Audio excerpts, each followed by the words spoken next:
So இவ்வளோ changes நம்ம பண்ணிட்டோம்.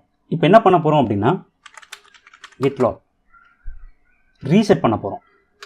ஸோ இப்போ நான் ஃபைல் 3 ஃபைல் 4 நான் ஆட் பண்ணேன் இல்லையா? ஸோ அந்த சேஞ்சஸ் பண்ணேன். பட் நான் திடீர்னு என்ன சொல்கிறேன் அப்படின்னா எனக்கு இந்த சேஞ்சஸ்லாம் வேண்டாம், இவ்வளோ சேஞ்சஸ் எனக்கு போதும் அப்படின்னு நான் நினைக்கிறேன். இல்லை எனக்கு இது வரைக்கும் நான் பண்ண சேஞ்சஸ் எதுவுமே வேண்டாம், இது மட்டும் எனக்கு போதும் அப்படின்னு நான் நினைக்கிறேன். இதுதான் வெர்ஷன் கண்ட்ரோல் சிஸ்டமில் முக்கியமாக நீங்கள் பார்க்க வேண்டிய விஷயம். இதுதான் வந்து நார்மல் ஃபைலுக்கும் இந்த வெர்ஷன் கண்ட்ரோல் ட்ராக்கிங் பண்ணுறதுக்கான வித்தியாசம். நான் எந்த டைம்னாலும் என்னால் போக முடியும். ஸோ அதுக்கு வந்து கிட் ரீசெட் அப்படின்னு சொல்லுவாங்க. ஓகே, ரீசெட் அப்படின்னா உங்களோட ஹெட் பொசிஷனை மாற்றி எங்கேயாவது ஒரு கமிட்டுக்கு நீங்கள் கொண்டு வரலாம். உங்களுக்கு எந்த சேஞ்சஸ் வேணுமோ அந்த சேஞ்சஸ் கொண்டு வரணும். ஃபஸ்ட்டு நான் என்ன பண்ணுறேன் அப்படின்னா இந்த சேஞ்சஸுக்கு ஃபஸ்ட் நான் கொண்டு வரேன். அப்போது உங்களுக்கு என்ன புரியும் அப்படின்னா இதுக்கு அப்புறம் நடந்த எந்த சேஞ்சஸுமே உங்களுக்கு காட்டாது. ஓகேவா? அப்படின்னா ரிவர்ட் பேக் ஒரு பழைய ஒரு சேஞ்சுக்கு நான் போகிறேன். ஸோ அதுக்கான comment reset your head position. Okay, அதுதான் விஷயம். ஸோ கிட் ரீசெட் அப்படின்னு போட்டுட்டு உங்களுடைய கமிட் ஐடி நீங்கள் கொடுக்கலாம். எந்த கமிட் உங்களுக்கு வேணும், எது வரைக்கும் உங்களுக்கு வேணுமோ அதை மட்டும் காப்பி பண்ணி ரைட் கிளிக் பண்ணிக்கோங்க.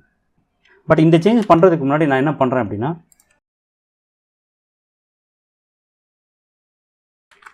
இந்த பஸ் ஆப் அப்படின்ற இதை வந்து ஒரு சும்மா ஒரு டேட்டா பேக்கப் நான் எடுத்து வச்சுருக்கிறேன். ஏன்னா அடிக்கடி நான் வந்து அகைன் அண்ட் அகைன் இந்த ஃபைல்லாம் ஆட் பண்ணி உங்களுக்கு டெமோ கொடுக்க முடியாது. ஸோ தட் நான் வந்து காப்பி பண்ணி வச்சுக்கிறேன். ஓகே, ஸோ இப்போது கிட் லாக் போட்டுக்கலாம். இந்த கமிட்டிக்கு நம்ம ரீசெட் பண்ண போகிறோம். விச் மீன்ஸ் இதுக்கப்புறம் நடந்த எந்த சேஞ்சஸுமே எனக்கு காட்டக்கூடாது. அந்த மாதிரி ரெக்வஸ்ட்டுக்கு மட்டும்தான் இந்த ரீசெட் யூஸ் பண்ணுறோம். ஸோ கிட் ரீசெட் இந்த ஐடி.